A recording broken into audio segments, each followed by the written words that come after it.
오늘은 은사대로 주신 사역을 완수하라. 은사대로 주신 사역을 완수하라. 이런 제목으로 말씀을 상고합니다. 이제 앞에서도 문안이 있었는데 지금 잠깐 17절부터 20절까지 이단에 대해서 경계를 한 다음에 다시 문안이 이어지고 있어요. 그러면 앞에 문안과 지금 오늘 나오는 이 문안 인사가 왜 같은 문안인데 이렇게 조금 떨어져 있느냐? 상대가 다릅니다. 앞에 문안 인사는 로마 교회에게 문안한 거예요. 그런데 여러 사람을 문안하라 한 것은 로마 교회 안에도 가정교회가 여러 군데 있기 때문에 서로는 잘 숨어서 믿고 교통이 안 될지라도 바울은 모든 걸 다 보고를 듣고 알고 있기 때문에 아무개 가정교회들이 다 이러저러한 사람들이다라고 이렇게 소개도 하면서 서로 문안을 나누라고 하신 거고, 오늘 내용은 이제 바울이 고린도에서 지금 서신을 쓰고 있는 거예요. 고린도 옆교회 겐그레아의 자매 그 지도자 베베에게 이 편지를 써서 보낸 것인데, 지금 이 고린도 교회에 또 함께 몇 사람을 우리가 문안한다라고 또 밝히고 있는 거예요.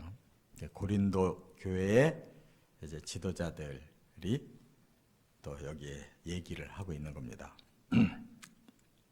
그래서 이제 바울은 그야말로 이제 모든 교회들이 서로 이렇게 코이노니아를 나누기를 원하고 있고, 그러면서도 그 속에서 또 칭찬할 사람들 칭찬하고 알아줄 사람들 알아주고, 이렇게 진정한 그 하나님의 사역자들의 그 코이노니아까지 이렇게 나누고 있어요. 오늘 본문에도 3절밖에 안 되지만 여기에 바울은 그 특징적으로 그 사람들을 소개하면서 문안하고 있어요. 그래서 어떤 특징이냐? 이 지금 세 절에서 각각 그 사역자들의 특징이 나타나요. 한 절마다 사역자들의 그 사역 종류가 달라요. 그래서 헌신하는 사역자들도 있고, 봉사하는 사역자들도 있고, 또 후원하는 사역자들도 있고, 이렇게 종류대로 지금 이렇게 나누어서 문안 인사를 하는 겁니다. 그런 면에서 우리도 오늘날 우리가 서로 이렇게 편지를 주고받는다면 나는 어떤 사역자로 소개가 되는 건지, 그렇잖아요? 내가 하는 사역이 뭔가, 어떤 사역자로 소개가 되고 또 얼만큼 또 이렇게 인정을 받고 충성을 다하고 있는 사역자인가, 이러한 객관적인 이렇게 판단이 생기는 거예요. 그래서 우리도 하나님이 어떤 은사 주셨고 어떤 사역을 맡기셨는지 하나님 바라시는 것은 잘 완수해내라 라는 이 마지막 편지를 우리가 깨닫게 됩니다. 세 가지로 사역을 나누어 봅니다. 첫째는 21절에 보면 전 생애를 헌신하는 사역이 있어요. 그게 바로 지금 바울 자신과 여기 또 한 사람 디모데를 특별히 소개하고 있는데, 21절에 이렇게 말했죠. 나의 동역자 디모데와 나의 친척 누기오와 야손과 소시바더가 너희에게 문안하느니라 그랬는데, 이 디모데 뒤에 나오는 분들은 사실 잘 몰라요. 우리가 잘 몰라요. 그러나 바울과 함께 여기 친척이라고 말한 것은 어제도 말씀드린 것처럼 동족이라는 뜻이에요. 지금 이 고린도도 그렇고 로마도 그렇고 다 이방 세계거든요. 그런데 바울이 내 친척 아무개 한 요 사람들은 나와 같은 유대인으로서 지금 이렇게 이방 땅에서 사역하고 있는 사람들이다, 그런 뜻이에요. 그러나 우리가 이 세 사람의 이름은 잘 몰라요. 그래서 초점을 앞에 나의 동역자, 이게 여기 나는 바울이고 동역자라고 소개하는 사람 디모데, 그럼 이들이 어떤 사람들이냐? 한마디로 말하면 전 생애를 다 헌신한 사역자들이에요. 말하자면 하나님 앞에 이제 너는 평생 이렇게 해외 선교만 해라라고 사명을 받은 사람들이에요. 이 바울 같은 경우가 이제 가장 대표적인 선교사, 이 기독교 역사상 최초의 공식 선교사면서 가장 큰 일을 했던 선교사. 그리고 그의 생애에 남은 것이 바로 13편의 서신. 우리가 바울을 몰라도 바울의 서신을 통해서 바울이 어떤 위대한 일을 한 사람인가는 다 알잖아요. 사실 바울은 아주 원수 중의 원수였어요. 기독교를 씨를 말리려고 이게 제일 앞장서서 나타났던 그런 박해자의 이름이 바로 사울이라는 이름이었는데 이제 바울로 바뀐 거예요. 그가 사도행전 6장에 보면 바로 7 집사 중에 하나였던 스데반을 죽이는 장본인이에요. 그래서 사람들이 스데반에게 돌을 던져 죽이면서 그들의 옷을 말하자면 증인 앞에 옷을 벗어서 내놨는데 그 증인이 누구냐? 사도 바울이라. 그러니까 그 스데반을 죽이는 그 현장에 아주 주동자라는 말이에요. 그런데 이렇게까지 아주 기독교를 말살하고 막 예수를 증오하고 했던 사람이 이제 예루살렘과 유대, 사마리아까지 영향력을 뻗치고 나서 해외에도 기독교인들이 뻗어 나가 있다라는 걸 알았어요. 그래서 이 해외가 그 당시에 어디냐면 바로 아람이라는 나라가 이제 그 또 사마리아 그 오른쪽 편으로 또 있어요. 그러니까 거기로 이제 출장 그 원정을 나간 거란 말이에요. 사람들이 이끌고 말 타고 그래서 아람 나라의 수도인 다메섹이라는 곳으로 가서 거기서도 기독교인들 색출해서 잡아 들려고 한 겁니다. 다메섹 도상이라고 했으니까 다메섹에 거의 다가가가지고 갑자기 하늘에서 소리와 빛이 난 거예요. 근데 그 시간이 12시라고 그랬는데 낮 12시. 낮 12시면 막 햇볕이 쨍쨍하잖아요. 그리고 그 중동 지역은 이 굉장히 대기가 메말라 있어가지고 그렇게 햇빛이 강렬할 수가 없어요. 그런데 그 빛보다도 더 강한 빛이 사도 바울에게 내리쪼인 거예요. 그 바람에 말 타고 가다가 나자빠진 겁니다. 그리고 눈이 그 시간에 즉시 멀어버렸어요. 그리고 이제 음성이 들리니까 두려워서 누구십니까? 물어보니까 네가 박해하고 있는 나 예수다 라고 말씀을 하시고 그리고 이제 거기서 그냥 꼼짝도 못하고 완전히 사로잡혀가지고 아나니아라고 하는 선지자 통해서 이제 구원을 체험하죠. 이렇게 해서 시작했는데 그가 워낙 예수님을 강하게 만났기 때문에 그 순간부터 그는 싹 돌이켜버려요. 180도로 예수의 사역자로 바꿔져요. 그런데 그렇게 되기까지 사도 바울에게는 많은 실력이 길러진 사람이에요. 그는 태어날 때부터 아버지의 그 후광이 그대로 로마 시민을 이어받게 됐고 다소라고 하는 곳에서 출생해서 컸는데 거기가 그 지역은 지금의 터키 지역에 있지만 문명은 굉장히 발달이 돼가지고 대학이 있었다고요. 로마 시대 대학이 거기에 있었어요. 그러니까 로마 시민권을 가진 부유한 집안에서 태어나서 그 다소에서 대학 공부를 한 사람이에요. 로마와 헬라의 문화와 문명을 공부한 사람이에요. 그러니까 아주 탁월한 인물이죠. 거기다가 그는 또 바리새파였기 때문에 부모로부터 내려온 그 신앙을 전수받으려고 이스라엘로 유학 가가지고 예루살렘에서 가말리엘이라고 하는 율법의 가장 권위자한테 직접 또 사사를 받은 사람이에요. 그래가지고 그 율법이 막 충만하니까 기독교가 저런 이단이 출몰해가지고 우리 율법을 무너뜨린다, 우리 선민들을 모멸한다 그래가지고 가장 앞장서서 박해한 사람이란 말이에요. 그러다가 예수를 만나니까 완전히 꼬꾸라져가지고 그가 복음을 이제 전하는 해외 선교사로 예수님이 임명하잖아요. 그리고 그를 아라비아로 보내셔요. 거기 3년 있었다고 그랬어요. 근데 바울이 갈라디아서에 말하기를 아라비아에 신의 산이 있다라고 말하고 자기가 거기서 있었다는 거예요. 그 말이 뭐냐면 신의 산이 지금 이 이집트의 시나이 반도에 있는 신의 산이 아니에요. 그 가짜예요. 진짜 신의 산은 지금 사우디아라비아에 있는 신의 산이 맞아요. 거기서 3년간 그가 계시를 받아요. 그러니까 이 신의 산이라는 건 대단히 중요해요. 모세도 거기서 율법 받았어요. 엘리야도 거기 가서 다시 소명을 받고 2차 사역을 한 사람이에요. 지금 사도 바울도 그 신의 산으로 불러서 다시 복음을 계시하신 거란 말이에요. 그러니까 사도 바울은 이렇게 완전히 악한 자의 편에 섰었지만 그가 30이 넘어서 예수님을 만난 다음에 그가 서기 67년경쯤 네로에 의해서 순교를 당할 때까지 그 나머지 30년 이상을 완전히 예수께 바친 사람이란 말이에요.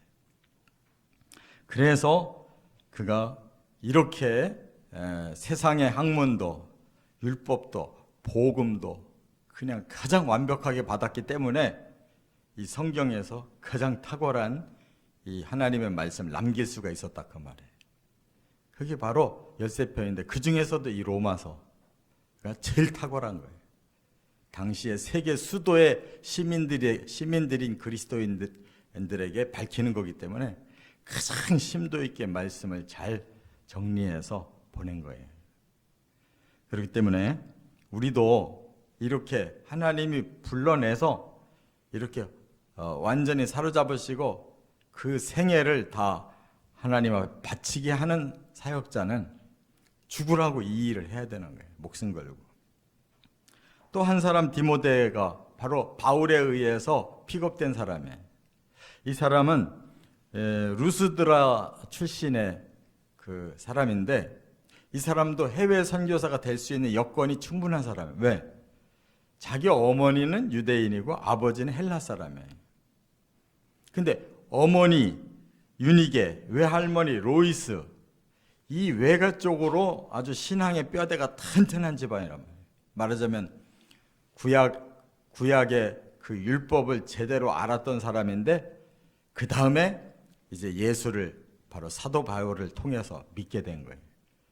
그래서 사도행전 14장에 보면 사도 바울이 그 바나바와 함께 1차 선교여행을 갔을 때 바로 이 루스드라를 들려서 거기서 많은 역사를 일으켰는데 그때 믿은 사람들이란 말이에요. 그리고 2차 선교를 갔는데 사도행전 16장에서 다시 루스드라에 도착해서 거기서 디모데라는 제자를 불러냈다 그랬으니까 이미 1차 때 가가지고 예수 믿고 신앙생활 잘하는 사람을 이제 2차 선교 때 다시 가가지고 그 사람을 완전히 선교사로 발탁해서 2차부터 데리고 다녔다 그 뜻이에요. 이렇게 디모데는 완전히 바울에 의해서 예수 믿고 바울에 의해서 제자가 되고 바울에 의해서 선교사로 따라 나서서 2인자가 된 거예요. 바울의 후계자가 됐어요. 그래서 믿음의 아들을, 첫 번째 아들이 이 사람이에요. 이렇게 하나님 앞에 헌신하게 된 경위를 우리가 성경을 통해 배울 수가 있어요. 이런 사람들은 자기의 인생 전체를 바친 거예요. 그래서 사도 바울은 그렇게 멋지게 사역하고 네로 황제 때 박해받고 죽고 디모데가 그 모든 걸 이어받아서 에베소 교회가 그 당시 아시아에서 가장 큰 교회였는데 거기를 담임을 하면서 이렇게 해외 선교 사역의 주축을 이뤄 간 겁니다. 오늘도 마찬가지로 하나님은 그런 사람을 쓰고 계셔요. 그래서 세상적인 실력도 있었지만 하나님이 소명을 주셔서 불러내서 다시 신학교 가서 공부하고 하나님 앞에 평생을 바쳐서 일하는 그런 일꾼이 있어야만 기독교는 땅끝까지 갈 수가 있는 거예요. 평신도의 힘만으로는 불가능한 겁니다. 두 번째, 22절에 보면 몸으로 봉사하는 사역이 있어요. 여기 22절 내용이 뭐냐 하면 바로 사도 바울이 이 로마서를 쓸 때 너무 몸이 약해가지고 본인이 직접 다 쓰지를 못하고 본인은 말로 하고 옆에다가 대피를 앉혔어요. 그게 바로 여기 22절에 이 편지를 기록하는 나 더디오도 주 안에서 너에게 문안하노라 이런 말이 나오는데 이 편지를 기록한 것이 더디오가 기록하고 있는 거예요. 바울은 말을 해주고 더디오가 그대로 지금 쓰고 있는 거란 말이에요. 이걸 보고 대필이라고 그래요. 그럼 왜 그렇게 대필을 했느냐? 사도 바울은 몸이 굉장히 안 좋은 사람이었어요. 그런데 특별히 눈이 가장 치명적이에요. 눈. 갈라디아서에 보면 그 고백을 하잖아요. 갈라디아서 4장 13절부터 15절에 보면 내가 눈이 너무나 나빠가지고 고생할 때 너희들이 갈라디아 성도들이 너희 눈이라도 빼서 나를 주고 싶어 했다. 그 정도로 그렇게 친밀한 그런 성도의 관계를 가졌었는데 어찌 너희가 지금 이단에게 이렇게 많이 놀아나고 있냐? 그런 책망을 했잖아요. 그러니까 바울이 거의 눈이 실명하다시피 된 거예요. 그러니까 제대로 글도 쓸 수가 없는 거예요.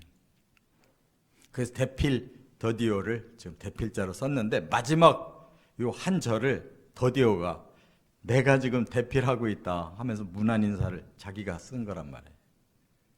그러니까 이 사람은 어떤 사람이냐? 학문적인 지식이 있는 사람이죠. 그러니까 바울의 말을 이렇게 글을 잘 정리해서 쓴 거란 말이에요. 그런데 이 사람은 몸으로 시간 봉사한 거예요. 이 서신을 쓰자 할 때마다 바로 와서 바로 옆에 앉아서 바울이 몇 시간이고 얘기하는 대로 계속 쓰고 그거 정리하고 이렇게 해서 기가 막힌 로마서를 만드는데 옆에서 봉사한 사람이에요. 이런 봉사자도 있으니까 로마서라는 게 나왔잖아요. 그럼 뭐 시시하게 그런 일 나한테 시키냐고 싫다고 그러면 바울이 아무리 위대해도 써줄 사람 없으면 못 쓰는 거잖아요. 눈이 희미해서 쓸 수가 없는 거예요. 그 옆에서 시간과 몸봉사가 얼마나 귀한 역사를 하는 거냐고. 그 하나님이 똑같이 하는 거잖아요. 이런 사람들이 있어야 되는데 그냥 자기만 나서려고 하고 뒤에서 이렇게 몸봉사하고 시간봉사하고 이렇게 숨은 봉사하려고 하는 사람이 너무 없어. 다 자기 이름 내려고만 하지. 이런 숨은 봉사자가 같이 있어야 모든 것이 합력해서 이런 놀라운 역사가 일어나는 거예요. 사도 바울이 왜 이렇게 눈이 나빠졌을까? 이게 학자들 대부분이 추측해요. 사도행전 9장에서 예수님의 빛을 만났을 때 눈 멀었던 그 후유증. 그래서 그가 그런 말을 하잖아요. 내가 그 가시가 내게 있다.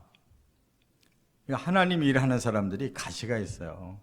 평안하게 잘 크고 뭐 건강하고 모든 게 잘 되는 사람은 하나님 앞에 헌신할 마음이 없어요. 거기까지 들어가 볼 생각을 못 해. 뭔가가 인생에 문제가 걸리고 몸이 아파서 죽을 뻔하고 뭔가가 큰 시련이 있는 속에서 자기가 낮아지면서 주를 만나고 사명을 만나고 목숨 걸겠다고 하는 결단이 설 때 하나님 일 하는 거예요. 그렇기 때문에 바울이 이렇게 평생 몸을 알아가면서 하나님을 했을 때 얼마나 힘들었겠냐고. 그때 이런 더디오 같은 사람이 옆에 있으니까 사역이 감당됐잖아요. 이런 봉사자가 꼭 있어야 되는 거예요. 세 번째, 23절에 물질로 후원하는 사역이 있다는 거예요. 여기 보면 지금 23절에 이렇게 말하죠. 나와 온 교회를 돌보아주는 가이오도 너희에게 문안하고. 그런데 이 가이오라는 사람을 지금 칭찬하는데 바울도 온 교회도 다 그 사람이 돌보아줘서 지금 살고 있다. 이 가이오는 누구냐? 고린도 교회의 신자인데 이 뒤에 보면 이 가이오는 온 교회를 돌보아 준다라는 말은 지금 교회를 그 사람이 다 떠받들고 있다는 뜻이에요. 그 사람이 바로 고린도전서 1장 14절에서 바울에게 세례받은 사람이에요. 또 사도행전 18장 7절에 보면 디도 유스도라는 인물이 나오는데 그 사람과 동일 인물이에요. 그렇다면 고린도에 가서 개척했을 때 최초로 바울에 의해서 예수 믿고 세례받은 사람이고 그 다음에 자기 집을 교회로 내놓은 사람이에요. 고린도 교회 첫 번 교회는 바로 이 가이오의 집이 교회예요. 그래서 바울도 해외여행 딴 데 갔다가 다시 고린도에 왔을 때 겨울 내내 이 집에서 묵었단 말이에요. 그러니까 완전히 물질로 완전히 하나님 앞에 바친 사람이에요. 자기 집이 교회가 됐고 또 성도들이 그냥 필요하면 다 와서 도움받고 선교사들도 오면 그냥 그 집에서 그냥 겨울 내내 묵고 이게 얼마나 힘든 일이에요. 물질 벌어서 자기 쓰기도 바빠 죽겠는데 지금 그 많은 사람들 섬기는 것이 이게 얼마나 그 후원이 귀중한 사역이냐고.